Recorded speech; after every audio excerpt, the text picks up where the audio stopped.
though the weather service had said good visibility, high ceiling, the small chartered plane now found itself engulfed in storm clouds. The pilot shifted nervously in his seat, trying to get a fix on a landmark below him. But the passengers didn't really notice the threatening clouds. They were too busy enjoying this, the first leg of their college homecoming celebration. They were the newlyweds, Barney and Dorothy Lindstrom, class of '75, who were going back to revisit the site of their engagement. There was E.G. Randolph, class of '38, recently rehired as a teacher by his alma mater. Jean McManus was handing a flask of martinis to her husband, Gordon, and looking forward to her first return to college as a national TV personality. When the engine first sputtered, the altimeter read 5,000 feet. The plane started dropping fast, but the revelers were so busy they didn't notice their descent. Not until the aircraft broke through the clouds and began plummeting toward the earth at a tremendous speed. There were no screams, no shouts. The engines were mute. An eerie, dreamlike silence filled the cabin. The pilot rattled the controls, but the ground rose up, and suddenly the air was filled with a single scream.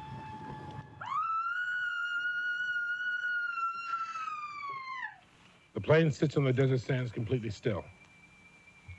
A single lizard scampers across the ring, pauses, and disappears.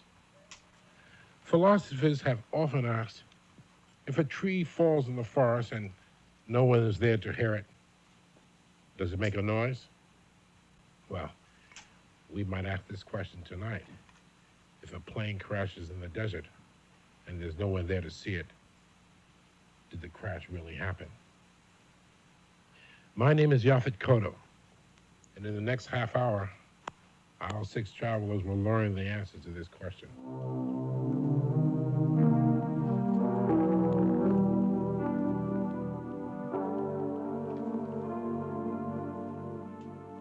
Tonight, live from the Magic Castle in Hollywood, a Halloween story.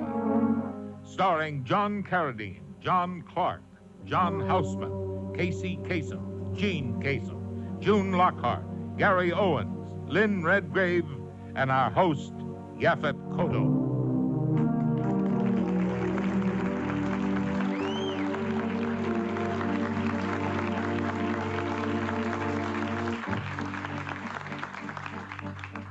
Tonight's Halloween special is brought to you by Jensen Sound Systems and will benefit the United Nations Children's Fund.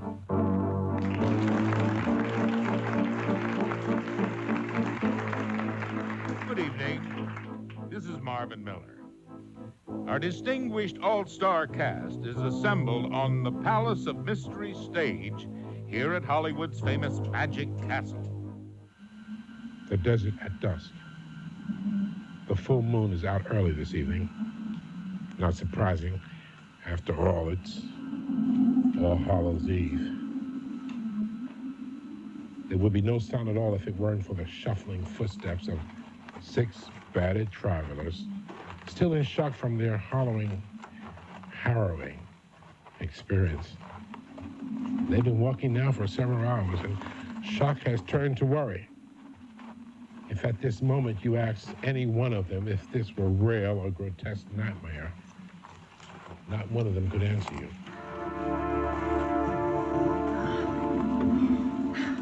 Next time I'm in a plane crash, remind me not to wear spiked heels. So next time we go to your reunion, my darling wife, remind me not to fly. Oh. How will we get there? Well, I'll walk. Mr. Randolph, after this hike, we'll all be in shape. How much longer are we going to walk anyway? I guess you hotshot TV stars do a lot of sitting. Not any more than you hotshot pilots do, but maybe that's your problem. How long have you been flying? Look, if you want to stop, stop. Will the rest of you stop with me? Oh, they're crazy, they will. I'm not going to freeze to death because some TV prima donna gets sore feet. Oh. Now, listen, my wife wouldn't have sore feet if you could fly that plane. Hey, come on, you guys. Look on the bright side of things. The bright side, Mrs. Lindstrom? What bright side is that? Well, my wife has a point, Mr. Randolph. We all lived through the crash, you know. I mean, isn't that right, sweetheart? Yeah. That's right, hon. But And I don't maybe know how we somebody did, will though. rescue us. The sun went down, if everybody noticed, 5 minutes ago. Well, that means it's going to get real cold real fast, which is why we have to keep moving to stay warm. What do you say, Mrs. McManus? All right. But if I ever get out of this desert alive, I'm going to sue everybody involved in this fiasco. Wait a minute. Am I going crazy or What is it, Barney? I'm not sure, but it sort of looks like a fire. No way. Sometimes the desert plays tricks on you. You may be right, Mr. Simpson. I see something, too. Over to the left there. Yeah. Come on, quick. Let's go check it out.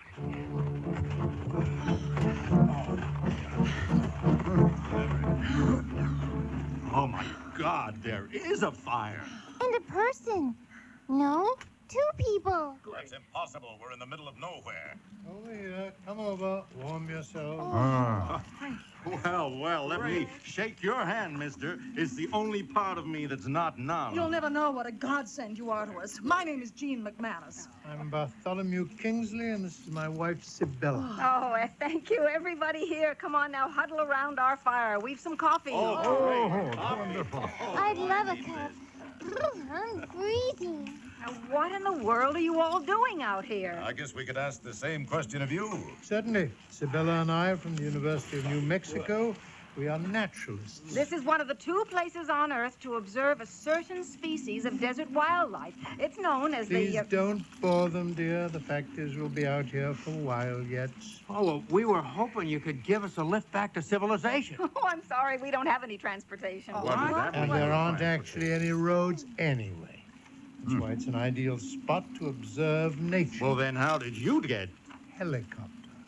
They'll be back for us in 2 weeks. Mr. Randolph, you must be freezing to death over there. Come closer to the fire. No, I'm fine over here. Suit yourself. Hey, look, everybody. Looks like we're going to spend the night here, so why don't we listen to the radio or something, you know? No, there's no radio, no television. Then where in the heck are If we? you look up the word nowhere in the dictionary, there's a small picture of where we're sitting. That's funny, Jean. Maybe you could use that on your TV show. Oh, are you on television? Yes, I told you before. I'm Jean McManus. Oh, how nice for you. She's on that show, Wake Up America. Oh, yes, of course. Interviewing diet doctors and other marginal celebrities. It happens to be the number 2 rated show in its time slot. Hey, look, forget it. If we can't watch television, let's do something else. You know, like we could... I know what. Let's sing our college fight Oh, song. please spare us all. Hey, wait a minute. We could play a game. How about charades, huh? Mr. Lindstrom, your imagination astounds me. Well, maybe you could come up with a better suggestion? Okay, how about get me out of here? Yes, I second that motion. Hey, wait a minute. If we had made it to our college homecoming, what would we be doing right now, huh? Drinking. Dancing. And listen to this.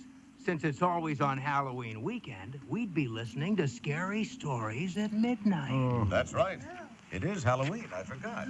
Well, look, why don't we do just that? How about if everybody has to tell a scary story or something, huh? That's a splendid idea. Oh, anything to pass the time.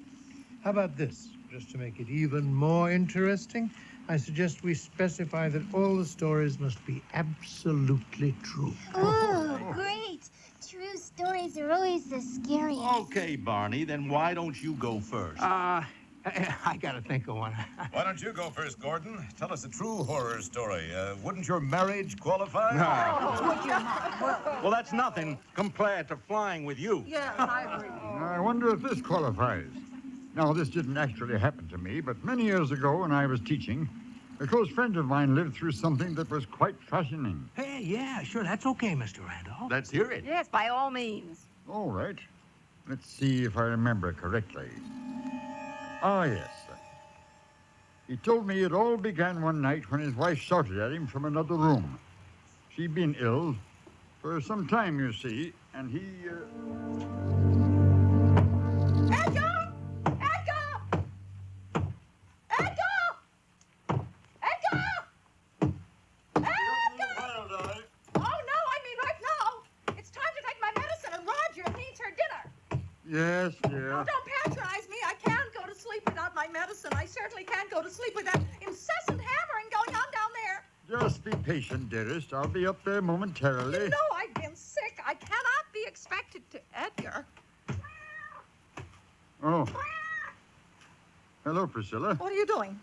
Look at that. You made a huge gaping hole in the wall. Why? And what are those? Stonemason's tools. Oh, really? Really? This is certainly an interesting time of night to take up that for the first time. Perhaps it is. Well, I'm going back to bed. I expect you to follow me. No, Priscilla. What do you mean, no? That rope. What are you doing with that rope, Edgar? I've thought this over a lot the last few years. What are you doing? Have you lost your mind? Put that thing down. Don't make this any more difficult than it has to be, dearest. It's the only way. I simply can't stand it anymore. Stand what? Being a kept man? Living off my father's money? No, Priscilla, it's not that. It's the shrill voice from upstairs demanding I perform the services of a butler. The nagging, the imaginary illness. I have to be free of all that. Well, you can be. I'll do anything you want. You can have a divorce. Yes, certainly. Then you can marry that woman you've been seeing. So you know about her? Yes, but that's all right. Just don't. Oh, Edgar. Priscilla, it'll be all over in a moment. No. Priscilla, please. You'll never be free of me as long as you live.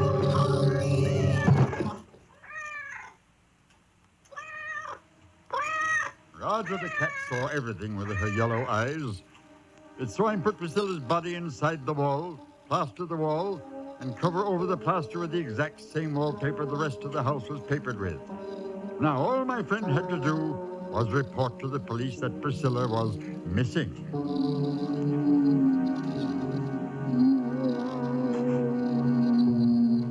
What was that? Could it be his imagination? Or was she still... No, it couldn't be. He put his ear next to the wall. What he heard made icy perspiration ooze out of every pore of his body. He knew she was dead, but he was absolutely sure of it, and yet that sound, that voice from another world. Who could it be at that hour? He stood in the doorway, frozen with fear. Yes? It's the police, sir. Would you open the door? Why, what's the problem? Would you open the door, sir? Sir. All right, hold on. What is it, officer? We had some complaints from your neighbors. Oh, I was shouting for my wife. She seems to have disappeared from the house. What? Well, she's been very ill for the last few months, and occasionally she'd talk about taking her life. I returned to the house a few minutes ago, and she was gone. What does she look like, sir? Well, she's in her late 30s, dark hair, a little on the dowdy side. Jerry, drive the patrol car around. Look for a dark-haired woman. She may be ill. And, wait a minute. What's that? What? It's a woman crying or moaning. It's coming from the room in there. I don't hear it. What are you trying... Get out of my way, sir.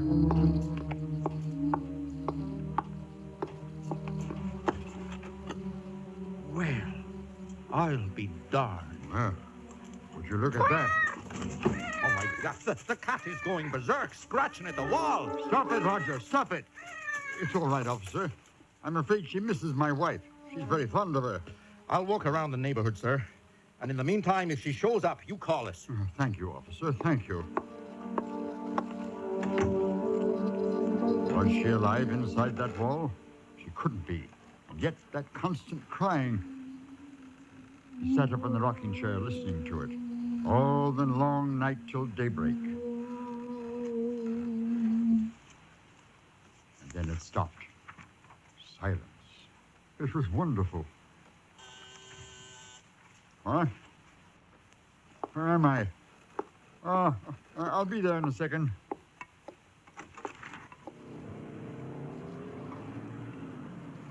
Sorry, sir. I'm very sorry to bother you. Who are those men with you? Well, they've got something to show you, sir. It isn't too pretty. You'd better brace yourself. Come on in, boys.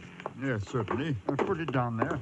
What is it? A woman we fished out of the river not more than 24 hours ago. My wife? It's hard to tell, sir. You see, the body got caught in the propeller of the boat.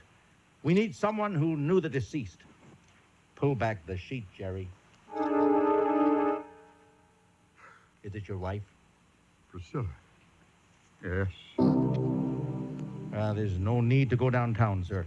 I'll take care of everything, and I'm sorry. Let's go, boys. Good night.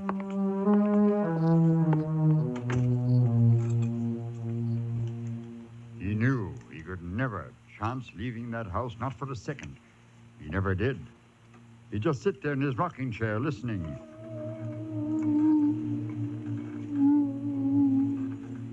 The only way he could be safe was to stay there in the house, and stay he did. The weeks turned to months, the months to years. Trapped, imprisoned, he who risked everything for freedom.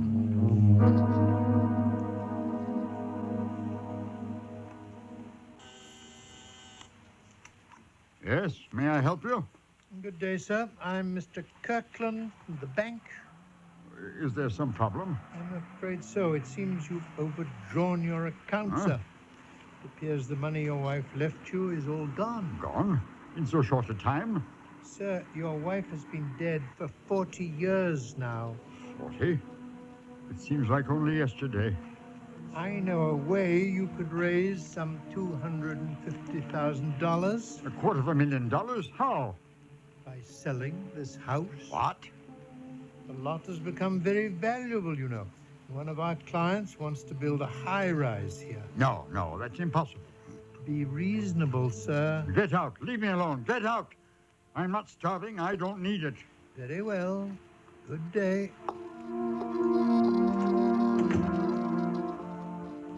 But he was starving. He hadn't eaten in 4 days. That night, when the wailing returned again, he made a decision. He would open up the wall and confront whatever it was that was making that sound.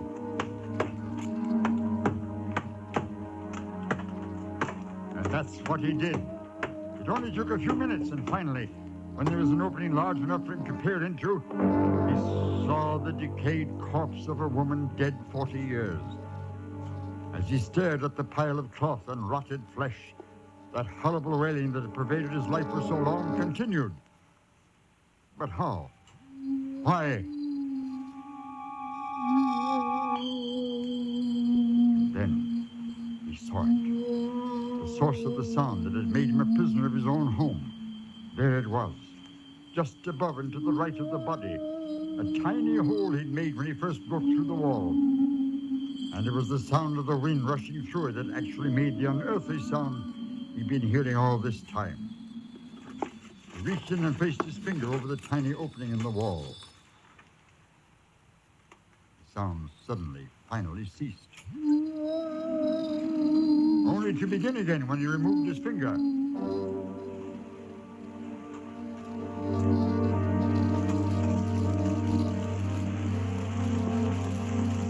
It only took a few seconds to turn the house into a raging inferno of flame. He wanted to stay, to perish with the house.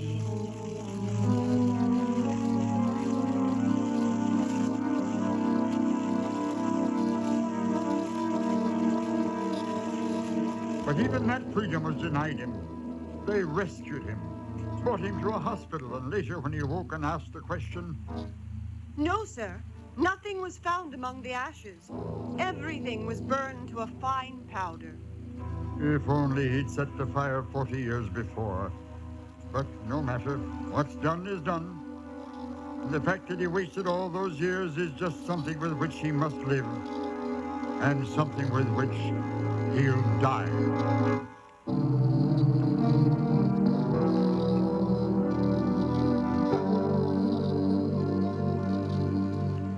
It was shortly before midnight when Edgar Randolph uttered the last words of his story.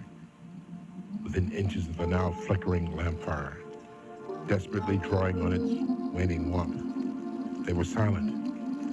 What is real this night? The wrecked airplane? The desert?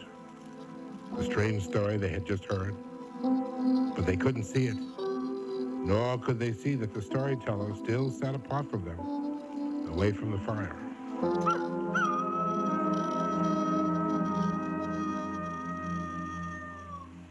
You're listening to A Halloween Story, starring John Carradine, John Clark, John Houseman, Casey Kasem, Gene Kasem, June Lockhart, Gary Owens, Lynn Redgrave, and our host, Yaphet Kotto. Live from the Magic Castle in Hollywood. Once again, our host, Yaphet Kotto. When the evening began, the campfire was roaring, blazing, and gave comfort and warmth against the cold night air. But now the flames were smaller and much less comforting. Somewhere not here, a clock was striking the midnight hour on this All Hallows Eve. What was that? Just a coyote, Mr. McManus. They rarely come down here, especially in a crowd like this. If I were you, Gordon, I'd be more frightened of Mr. Randolph. Sibylla. Don't worry. I've never heard such a load of bull in all my life. What? Well, it was a little far-fetched. Scary, but far-fetched. There's no way somebody's gonna stay cooped up that long. And there's no way a guy's gonna get away with it with 2 murders like that, free and clear. You're wrong, sir. Because he did get away with 2 murders. I should know. I was that man. What? That's why you won't come near the fire. That's right. I hate fire more than I dislike cold. So you see, Sibylla's right. You should be frightened of me. Having twice violated the taboo against homicide, what would stop me from acting again? Yes, indeed. Well, I'll take your word for it. Well, who else has a story? I've got a story. It really happened. And what's more, I'll even admit out front that it really happened to me. You see, I had this problem in the service during the war. I kept talking back to officers and people like that. And eventually, I got thrown in the brig. And then one day, I found myself talking to another officer. Simpson? Yes, sir. I've got some good news for you. You've done so well here, cleaning the latrines and peeling potatoes, that we're giving you a little vacation. You're not letting me go, are you? Well, much better than freedom. We're sending you to an island paradise, a little place called San Ramon. Not that lighthouse. Well, they closed that down years ago. Well, we're reopening it. And you and Mallory and Cooper will be our first guests. You'll have 2 months to work on your inability to be civil to your superiors. But, sir, You're always complaining about the noise around here. Now you'll get some real peace and quiet. Listen, sir, I know my rights. You can't give me punishment duty unless... So long, Simpson. Send me a postcard. I'll never forget seeing it for the first time. Sure, I'd heard all the stories, the rumors, and the legends about the San Ramon Lighthouse. But the reality of actually being there... Hey, y'all, come on out here on the catwalk. What is it, Cooper? Aren't those big things Portuguese man-o'-war? And over there, those huge bat-like fish are devilfish. And over here, you can see... Sharks. That's right, Simpson. The big guys, the 15-footers. Yeah. We're stuck out here for 2 months, stuck in this stinking lighthouse? They have a lot of nerve calling this an island. What do you mean? It's only a couple of 100 square feet to begin with. And when the tide comes up, the island disappears completely. We're trapped? We're trapped here for months? 2 months? Huh? 2 months, 2 years, 200 years. There was no way to tell time on the island. As if the desolation and the sharks weren't enough, there was a sickening, hot, rotten-smelling wind that came at us day and night from the jungle swamplands. We had 3 goals: to service the light, to stay alive, and to keep from going insane. Every morning when the tide was down, I'd step outside for a breath of stale air. And then I'd slam the watertight bronze door in the base of the lighthouse and start going up and around, up past the tanks of oil and the coils of rope, the cases of wicks and the racks of lanterns, up past the food supplies, the cartons of cigarettes, up past the bunk room where my 2 partners were still sleeping, and into the living and cooking room to make breakfast for the 3 of us. And above us, always, the light itself, the one redeeming feature of the island. It was a beauty, balanced like a ballerina on a glittering steel axle of her rotary mechanism, sweeping the harbor in 360-degree turns. We all got along pretty well, considering we were sent here as discipline cases. Still, Mallory was the biggest of all of us, and he didn't mind using that girth to get his way. He had arms the size of my legs and a disposition that was black as the San Ramon nights. When I get off this stinking hellhole, I'm going to find the guy that set me up. Just because a guy gets into a fight or 2 defending his honor is no reason to be sent out here. Well, the word is you did more than fight. The word is... Yeah, I killed a man, sure. Sure, maybe I did. Anyway, why don't you just button up about my private life? We get along just fine. I'm just trying to pass the time. Well, do it quietly. We've already got one chatterbox on the island, and that is enough. Mallory was a nasty, egocentric bully, but he was dead right about our other mate, Skip Cooper. He was wound as tight as a $2 pocket watch. In fact, the reason he was here was his tendency to snap in critical combat situations. Of course, they had to put me out here. They knew that I had a sordid operation. And they had sordid operations that was even worse. That's right. In fact, every time I've been disciplined, it's been because of pure, unadulterated envy. Envy? What are they envious of that you've ever done? I have plans, Simpson. Plans for reorganizing the entire hierarchy. Oh, come on now. Do you ever present this to anybody? Just to an officer one time. He had me locked up. But next time, I'm going to the president himself. Here's what I'm going to tell him. Mr. President... His plan was a ridiculous paranoid fantasy aimed at wiping out enemy naval strength using automated submarines. After a while, I learned to walk away, but he just kept talking anyway. Those were the two men I was stuck with, stuck for 2 solid months. And somehow I managed to get through the first 7 weeks, but the first day of the 8th, I spotted something peculiar. At first, it was just a tiny speck of white on the horizon. I stared through the telescope, waiting for it to come closer. Mallory! Cooper, come up here. Yeah, what is it? Take a look through this telescope. Where? Right over here. Well, I'll be damned. What is it? It's an old 3-masted sailing vessel, like they used in the 1800s. Well, no wonder I couldn't recognize it. It's probably somebody's yacht, don't you suppose? Well, whoever it is, he's the worst sailor I've ever seen. Look at that. He's coming right toward the reef. How far away is it? Oh, it's about a half-mile off. I can't believe he doesn't see the lighthouse. Look, he's turning around. Let me see the telescope. Now, wait a minute. Something's wrong out there. That boat is freely coming about, but there's nobody at the rudder. There's nobody on the ship.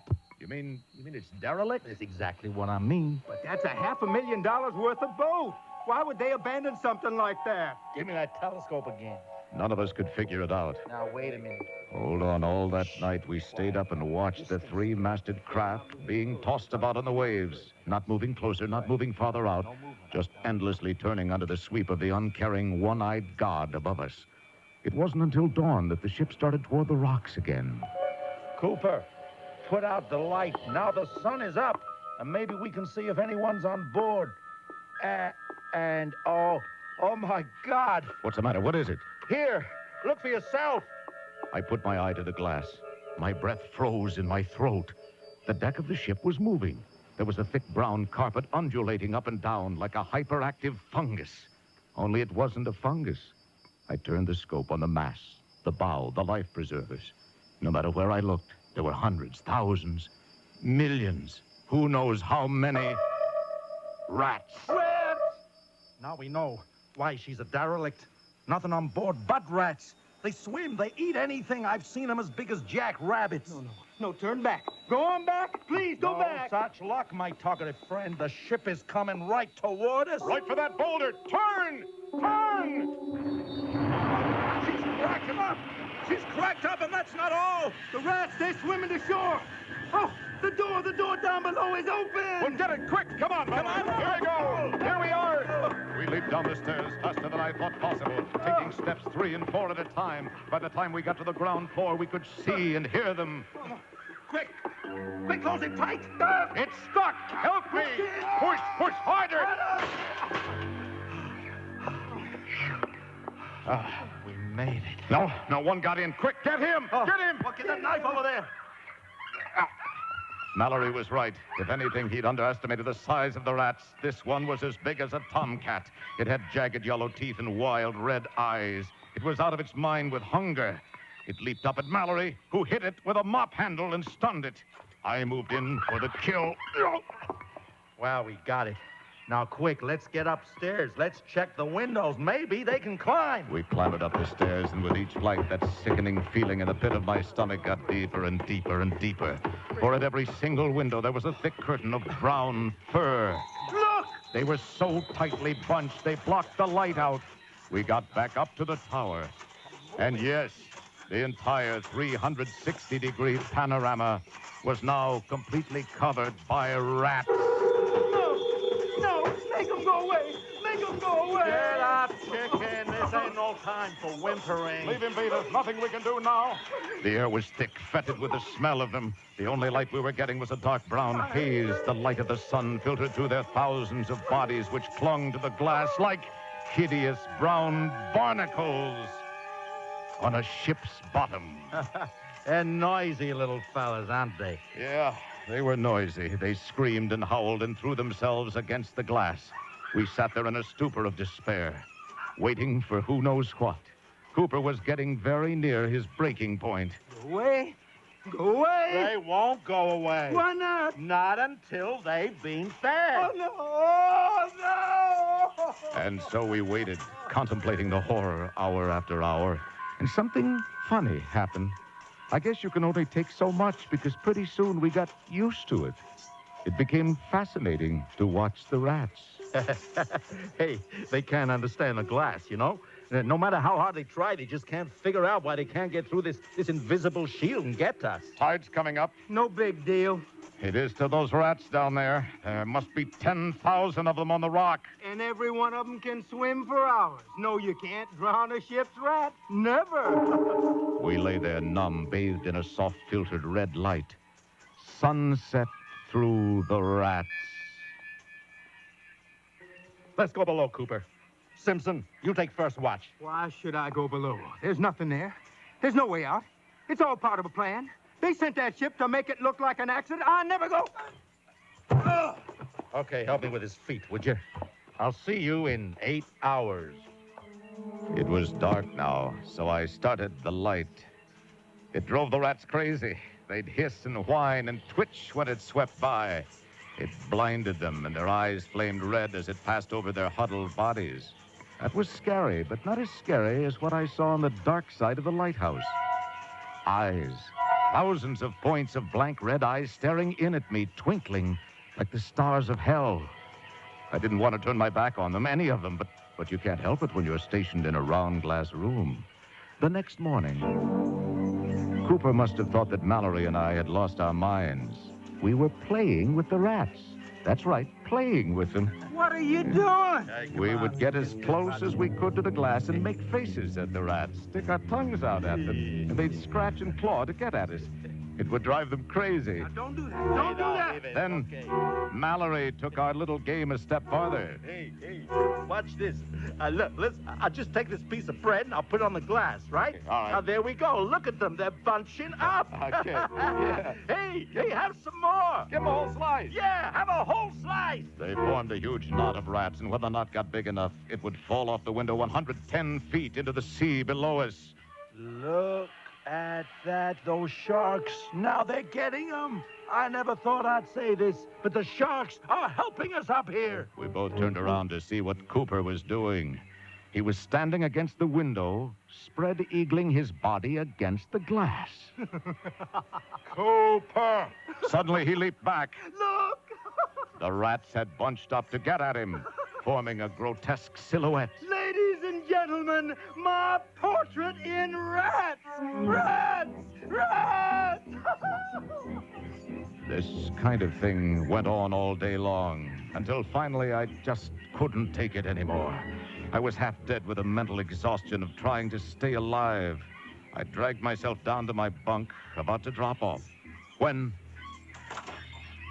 I heard a new noise.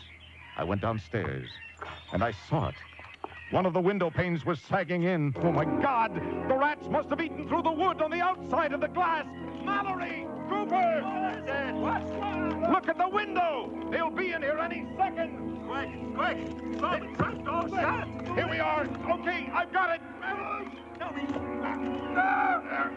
We have one more problem here, and it's the trapdoor! It's wood, too! They're noise. Hey, you can already hear them working on it. It wasn't. Mallory, Simpson, they're pushing up on the door with their weight. Now then, all of us, come on, stand on the thing. Stand on the trap. Weigh it down. Push it down. But it wasn't enough. Push it. The rats slowly lifted the trapdoor in our bodies just far enough for two of them to leap into the supply room. Push it down. Get the catch. Get the boat. Shoot it. I grabbed a marlin spike and nailed one in midair. But Mallory wasn't so lucky. The one remaining rat took a gigantic chunk out of Mallory's arm. Blood was pouring out everywhere. I speared the rat with the marlin spike, too, just in time to hear the sound of the storeroom window also give way. We're all out of time. We're gonna have to make a run for it. Oh, my arm. Get going!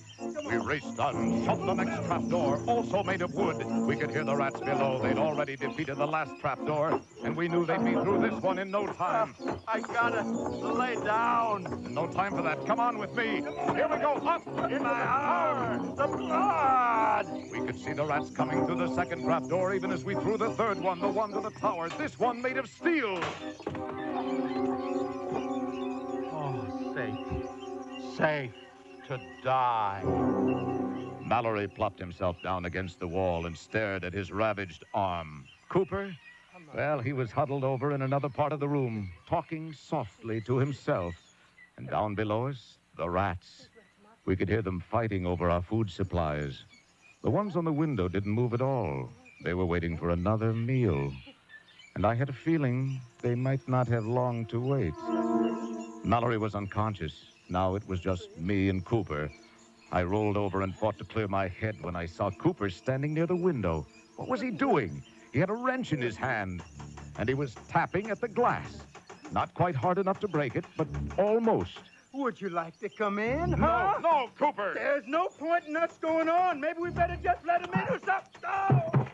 He was out for good this time, and I was all alone now. It was just me and the rats. That night, I tended the light as always, but the flame was consuming what was left of our oxygen. At midnight, the light went out for good. There was nothing to do now. Occasionally, I'd strike a match, and I'd see millions of tiny red eyes all around, watching, waiting. Down below, it was quiet also. I guess they'd eaten all our food, because a deathly pall hovered over the entire lighthouse. Quiet, so very quiet. Then I heard it. It was a cornet, or a trumpet. I crawled over to the glass and looked out. There in the channel was a small freighter, a banana boat that had wandered off course. It was easy to get sucked into the reefs without the light we provided, but this boat was drifting toward us ever so slowly. Unaware, there was trouble ahead. I watched in horrified fascination as she ran aground on a reef not 200 feet from the lighthouse. It was so gentle. The trumpet player didn't even miss a note. That's all. The sun came up the next morning, and there wasn't a rat left on the entire island, not a one. Yes, every single rat had gone back to sea on a brand new ship. The only contact today with the water that I have is an occasional Sunday afternoon sail in a small boat. And often I'll see a small freighter go by, and even now I'll get a chill up my spine, because I know that somewhere out there is a ship with no crew. At least, no human crew.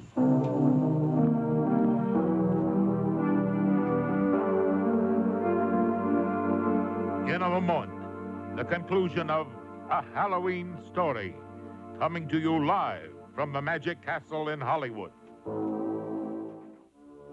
And now, the conclusion of A Halloween Story.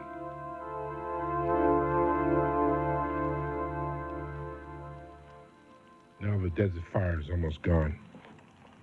And for the freezing men and women still huddled around the smoldering embers, much of the reality of this night seems to have vanished also. Now there's only darkness. Now there's only time for reflection. That was a great yarn, Simpson. So how about something that happened to you, Barney? Wait a minute. Now, we're being very poor guests. I'd say it's time for our host to spin a yarn for us. Yeah, how about something that really happened to you folks? Well, all right. How about that incident in the jungle, dear? Oh, with the tiger? Yes, of course. That's a good one. And it happened to both of us. Well, we were in the jungles of India doing research for a book on types of jungle wildlife. And when we arrived, the guide warned us never to walk near the jungle without a rifle, even just for a short walk. We observed that rule faithfully, except for that fateful morning, we found ourselves being followed by a full-sized, man-eating Bengal tiger. Holy cow, did you start running or what? Oh, heavens, no. You see, the tiger was merely stalking us. If we had started to run, so would he, hastening our certain demise. So there we were, walking as fast as we could, with the tiger walking just a little bit faster. Then I saw this small stone cave to our immediate left. We knew by entering it that we were cutting off our escape route, but maybe the cave had someplace to hide out, right, darling? Yes, or perhaps it came out on the other side of the hill. So you're in the cave. What does the tiger do? He followed right along, still gaining on us slightly. The cave is very dark and very musty. And there was no daylight at the other end. We were trapped, completely and without a doubt. Before we knew it, the cave had narrowed down so low that we had to get on all fours, crawling as fast as we could. And by this time, we could actually smell the tiger behind us. Oh, it was a fearsome smell. I almost fainted. We crawled on our hands and knees till it narrowed down even more. And then we crawled on our stomachs. And we were sliding on the slick green moss covering the smooth stone. And the tiger is still behind you? Oh, he was gaining on us all the time. We hadn't crawled very far when our worst fears were realized. Yep, the end of the cave. Well, this is the hest story yet. How'd you get out of this one anyway? Get out of it? Whatever do you mean? We were eaten right there on the spot. What? Come again? Well, actually, Sibella, that's not quite true.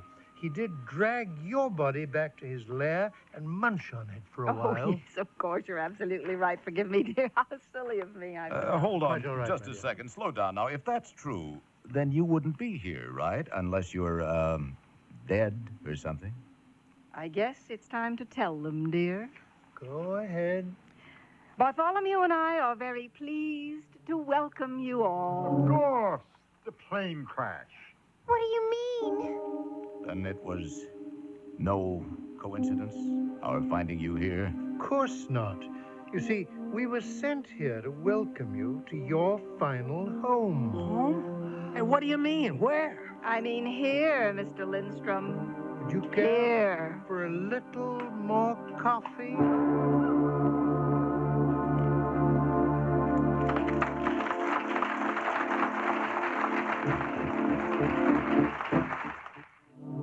Tonight's special live Halloween drama from the Magic Castle in Hollywood was made possible by Jensen Sound Systems. The NBC Radio Network is proud to announce that all commercial proceeds from tonight's program, along with the performances of our all-star cast, staff, and production crew, have been provided to benefit the United Nations Children's Fund.